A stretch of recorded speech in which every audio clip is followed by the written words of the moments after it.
So if we've agreed that energy is the ability to do work, we better start talking about work.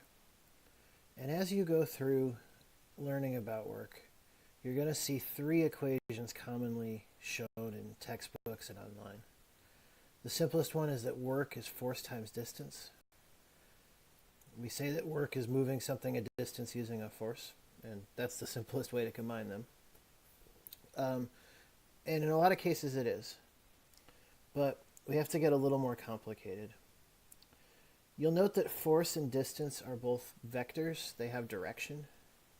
We've had sigma fx, sigma fy. We've had x and y for distance. So multiplying the two together is actually a little bit complicated, and you have to use something called a dot product. And we'll look at what that means on the next picture. And then the one that some of the AP classes will use says that work is the integral of f times an infinitesimally small distance. R gets used for distance in this equation. That's what you use if forces vary. So let's go through these three equations, and we'll talk about when they're each appropriate. So let's look at our simplest equation for work, just force times distance. This works if all the forces and distances are one-dimensional in a straight line. So if you look at this book I've got here that I'm lifting up in the air, there's two forces on it. There's my pull, and there's the force of gravity. So to use that equation, we just say the work done by me is my pull times the distance I move it. The work done by gravity is gravity times the distance it gets moved. But notice there's a negative there. So that's one of the conventions with work. If force and distance are in the same direction, it's positive. If they're in opposite directions, it's negative. If the book's moving at constant speed, these two are equal. But if it's accelerating, then whichever force is bigger is going to do more work. And we're going to see that that will be causing the book to speed up or slow down.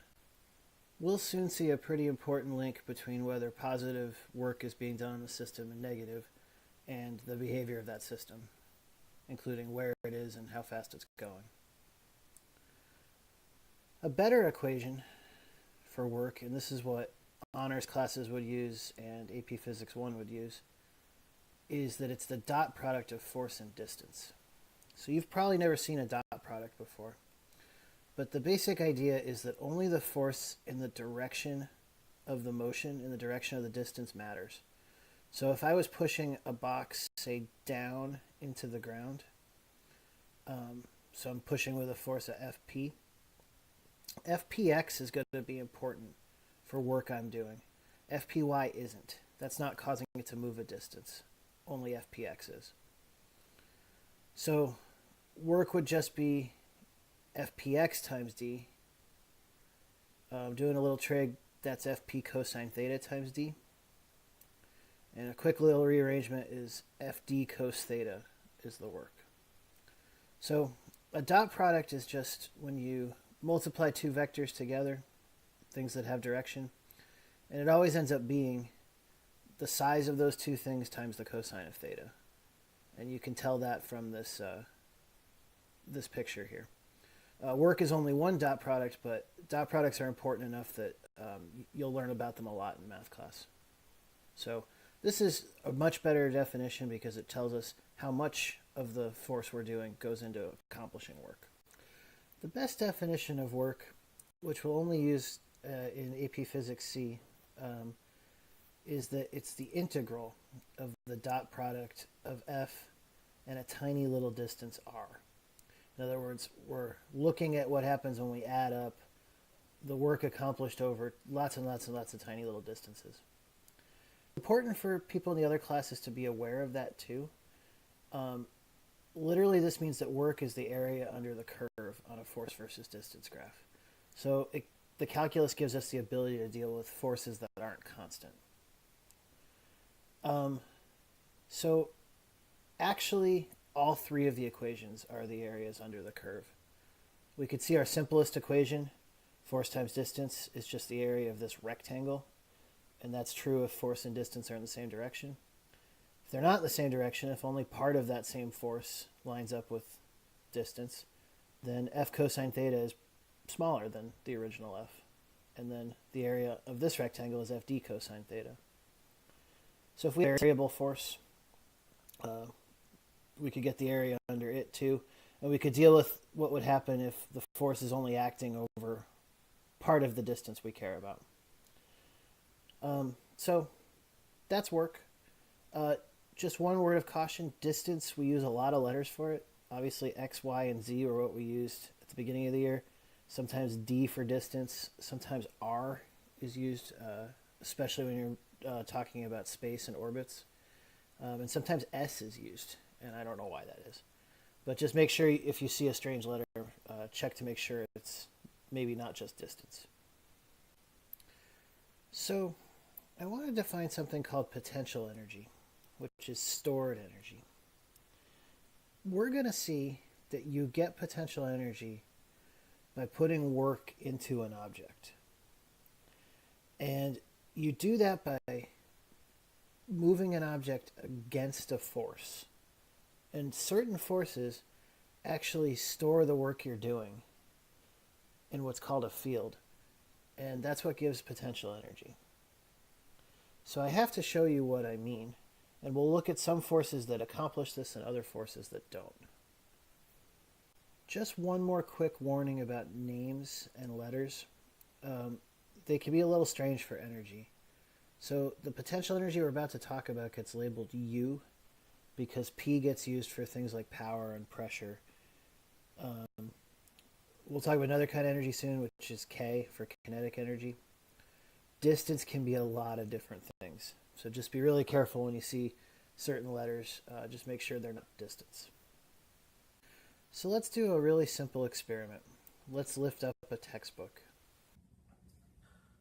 All right, so pretty simple. Gravity's pulling it down. I'm pulling it up. Doing some work. As you can see, there were two forces on the book. There was my pull and there was gravity, and it moved a distance d upwards. So the energy going into the book is coming from me. And some of that energy is going to be this potential energy, this energy that gets stored by gravity. So I'm adding the energy, but we need to zero in on what gravity's storing. So let's look at the work that the force of gravity does. It's negative. It's pulling down. The book is actually moving up. So we'll do the simple equation for work. We see that the work done by gravity is minus the force of gravity times the distance I pull it. We know that gravity is mg. So the work done by gravity is minus mgd. Since it's not gravity putting the energy in, it's me, we're then going to say that the potential energy, UG, is opposite the work done by gravity. So the potential energy that the book got is mgd, positive. So why didn't we just say the potential energy is the work done by me? Because there's nothing to say that my pull and gravity are the same. I might be adding even more energy to the system and accelerating the book upwards. Any excess energy I put in that gravity doesn't store will get stored as kinetic energy. Usually we don't write mgd because we're talking about pulling upwards against gravity. Usually we write mgh, h for height. Sometimes it's mgy. Let's do another quick experiment. Let's throw a textbook along the ground and have it slide to rest against the force of friction. Going to set the book in motion. Friction's going to do work to stop it. Unlike the book before, which we expect once it's up high to be able to do something, to fall back down and do work on something else, I don't think you expect that textbook to do anything else now. So that's evidence that not all forces store potential energy. I don't know if you noticed in the previous description, I had gravity labeled as a conservative force.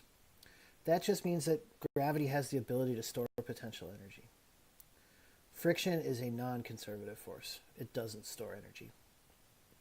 Other ones like it are drag. And what happens to the energy used by doing work against these forces? It mostly gets turned into heat.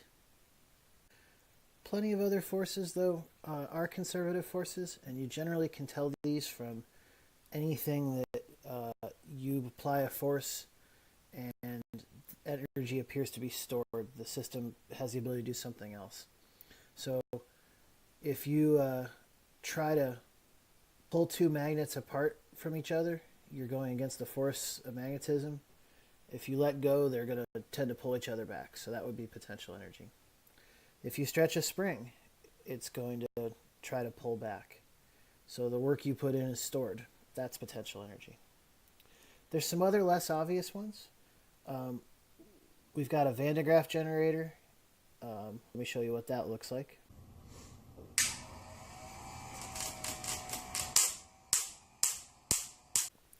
What that's actually doing is transporting charge, negative charges out of the dome and leaving it to positive.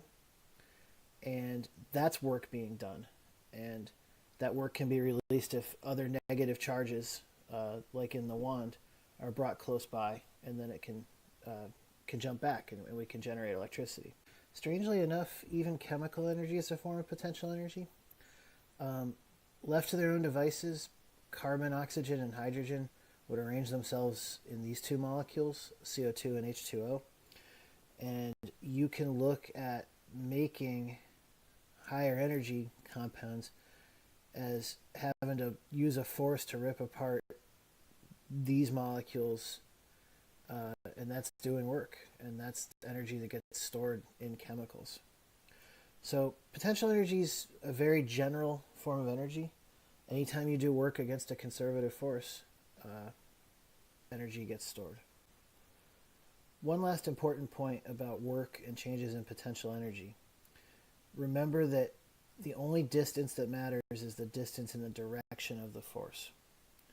So this is a ball sliding down a hill. And we can see that gravity does work because part of that force of gravity, I guess what we would call FGX, is in line with the direction the ball's moving. So we see that work is FD cosine theta, or in this case, mg for F, R for D, cosine theta. The normal force is not doing any work, though, because the normal force is perpendicular to the direction of motion. So not every force does work. You have to look at the direction things are actually moving. So using the integral FdR to find the work done by a conservative force, and therefore the potential energy, is actually really straightforward. So let's look at the spring potential energy. So I have a graph of force versus distance. We know from Hooke's law that F equals kx or k delta s, depending on what your textbook uses, but it's linear. The more you stretch it, the more force you get. Notice I've labeled that the r-axis. So the integral FdR is just the area under that curve, the area between that curve and the axis, bounded by how far do you stretch it. So you could take that integral two ways. You could just get the area of that triangle. I have that labeled 4th grade math over here. But you end up seeing that it's 1/2 base times height. And when you start plugging in what those values are, given that the height is the force, you see that the area under the curve is 1/2 k delta s squared, or 1/2 kx squared. You get exactly the same thing if you take the integral, because the antiderivative is 1/2 kr squared, and you plug in delta s for how much you pulled it, or x for how much you pulled it, and you get the same equation. So I've got that same calculation for spring potential energy. The letters are a little different here because I was using a different textbook when I drew this one. But you can see that this only gives me the work done in the potential energy when I'm going from a totally unstretched spring to a stretched spring. A definite integral in calculus can be more useful because it can let us deal with going from different levels of stretch. So in other words, it was stretched when we started, it was stretched more when we finished. Because the definite integral ends up being the difference between the two levels of stretch, it can be a more powerful calculation. So obviously we could have done that as well by getting the area of the big triangle and then subtracting out the area of this little one. But the definite integral can be really, really useful. So I hope this has helped you understand where potential energy comes from. It always starts with the work done against a conservative force. You find it by taking the integral of FDR, and then the negative of the work done is the stored potential energy, since it's not the force that's putting the energy in, it's whatever is making the motion.